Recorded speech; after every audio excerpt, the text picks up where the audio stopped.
Hi, my name is Sycil Mathai, and I'm the professor of trumpet at California State University at Fullerton. Thanks for joining me today for this episode of ITG's Listen and Learn series. There are a few key things that have shaped the way I play today, and a lot of that is a focus on resonance in your sound. I learned this mainly from one of my teachers, Jim Pandolfi, who has a concept of playing or a system of playing that he sometimes refers to as the taper zone. I'd like to share with you a little bit about that today, but I'd also like to mention a couple of quotes that I've learned over the years from avatars in the trumpet world. The first one is Rafael Mendez, who said, "You never use more effort to produce the tone than you do in ordinary conversation." And the second quote is that something Herseth was noted as saying, that don't try to place the notes, let them go where they want. The things that I learned from these two quotes and what I learned from Jim Pandolfi pointed me in a direction of playing the trumpet that was much more about finding a balance with the instrument than it was about any sort of physical effort or any sort of physical structure of playing. That was required in order to play beautifully, in order to play heroically, in order to play consistently, and to play efficiently. So, what is the taper zone? I like to tell my students that you have to understand that in order to produce a sound, there has to be some sort of compression. Everyone who plays an instrument produces a compression of some sort. And often what really determines our individual sounds and our approaches to playing is how we go about producing that compression. When you blow air into a trumpet to produce a sound, of course that's a type of compression. But there also exists a compression, a natural compression that can be found within a note. And if you're balanced correctly with the trumpet, that is not pushing in to the trumpet too much and not playing too passively, you can actually find an ideal balance with the trumpet.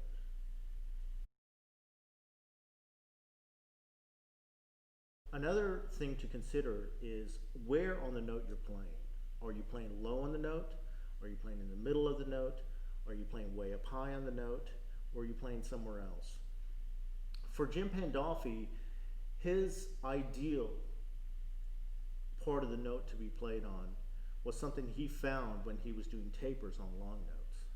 And so basically when he was doing a taper, he found that as he got quieter and quieter, there came a point where the note would just rest and that he wasn't blowing air anymore, he wasn't pushing into the note, but rather the note just basically supported itself. Rather, the spot on the note that he was at supported itself, it suspended itself. If you can find this spot, this is basically what the taper zone is. So I'll begin with playing the typical way that most trumpet players play, and that's by taking in air and blowing it out at a steady or specific speed of air stream.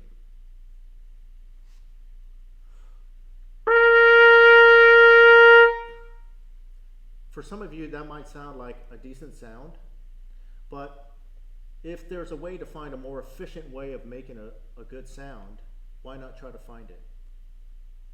So if I take that same note and I do a taper, you'll notice that at some point the note just kind of comes to a standstill and just remains in that one part of the note. Basically, if I allow the note to go where it wants to go during a taper, it'll rest just a little bit above the middle of the note.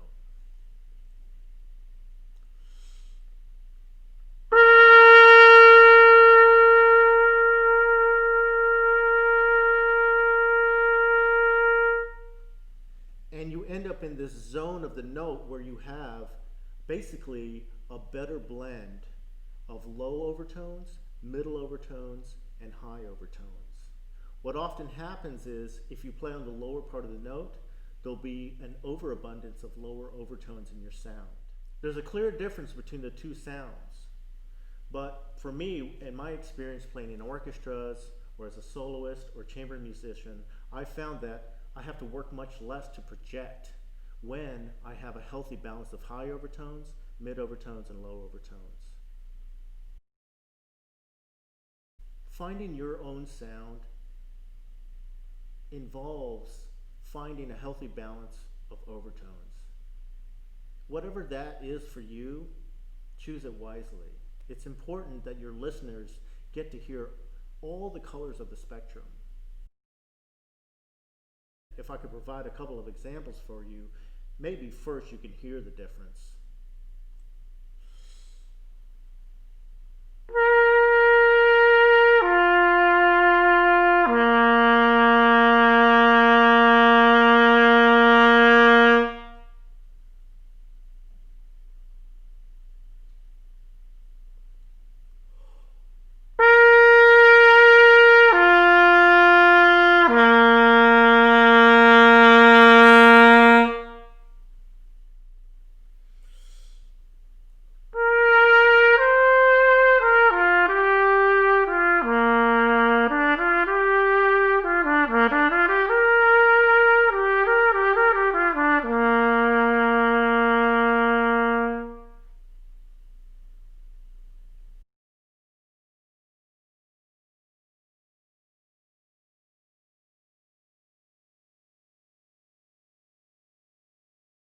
So, if we go back to Mendez's quote, where he says, no more effort, or no more wind, which is really what he was talking about.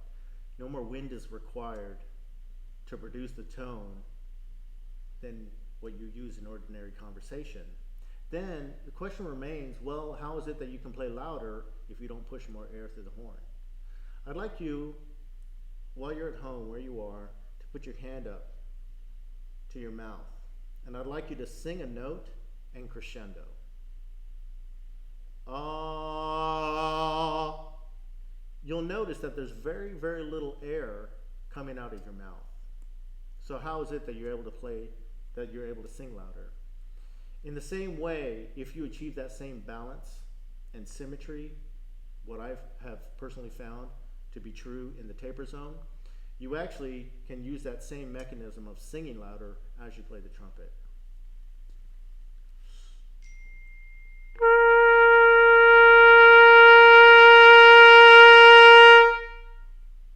If I was to do the same thing, but then blow air in order to play louder, it would sound like this.